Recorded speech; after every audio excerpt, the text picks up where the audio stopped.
first lesson is from the book of Job, chapter 38, verses 18 to 41. And it's the Lord's answers to Job's questioning mind. Do you realize the extent of the earth? Tell me about it if you know. Where does light come from, and where does darkness go? Can you take each to its home? Do you know how to get there? But of course you know all this, for you were born before it was all created, and you are so very experienced. Have you visited the storehouses of the snow, or seen the storehouses of hail? I have reserved them as weapons for the time of trouble, for the day of battle and war. Where is the path to the source of light? Where is the home of the east wind? Who created a channel for the torrents of rain? Who laid out the path for the lightning? Who makes the rain fall on barren land, in a desert where no one lives? Who sends rain to satisfy the parched ground and make the tender grass spring up? Does the rain have a father? Who gives birth to the dew? Who is the mother of the ice? Who gives birth to the frost from the heavens, and for the water that turns to ice as hard as rock, and the surface of water freezes? Can you direct the movement of the stars, binding the cluster of the Pleiades, or loosening the cords of Orion? Can you direct the constellations through the seasons, or guide the bear with her cubs across the heavens? Do you know the laws of the universe? Can you use them to regulate the earth? Can you shout to the clouds and make it rain? Can you make lightning appear and cause it to strike as you direct?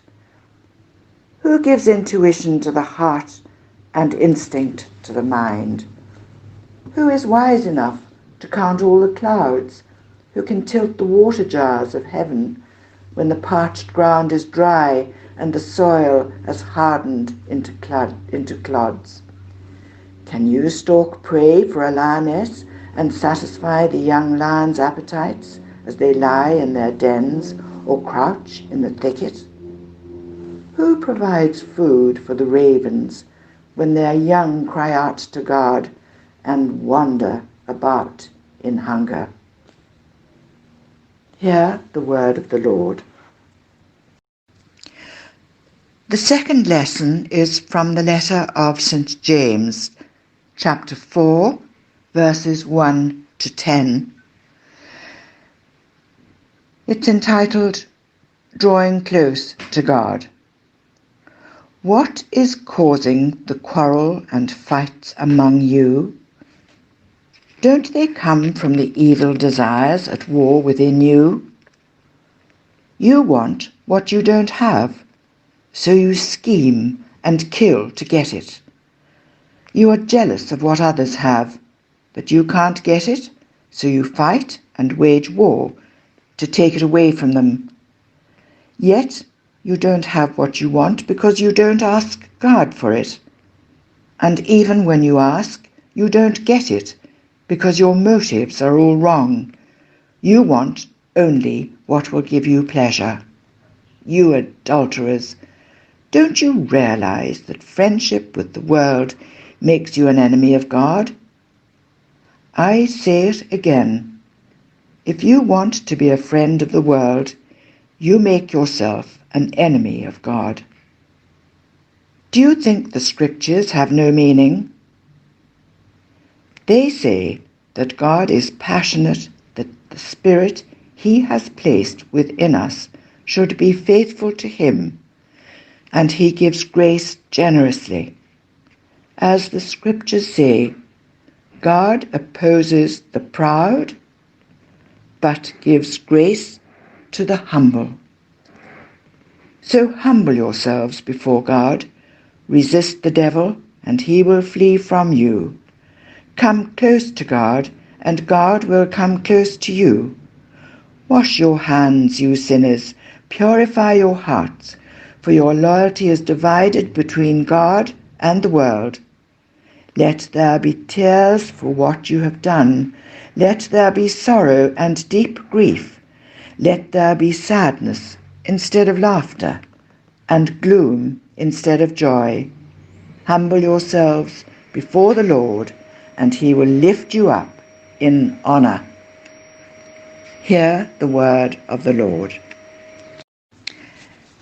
Listen to the good news proclaimed in the Gospel of St. Matthew, chapter 20, beginning at verse 1. It is Jesus' parable of the vineyard workers. For the kingdom of heaven is like the landowner who went out early one morning to hire workers for his vineyard. He agreed to pay the normal daily wage, and he sent them out to work. At 9 o'clock in the morning, he was passing through the marketplace, and he saw some people standing around doing nothing.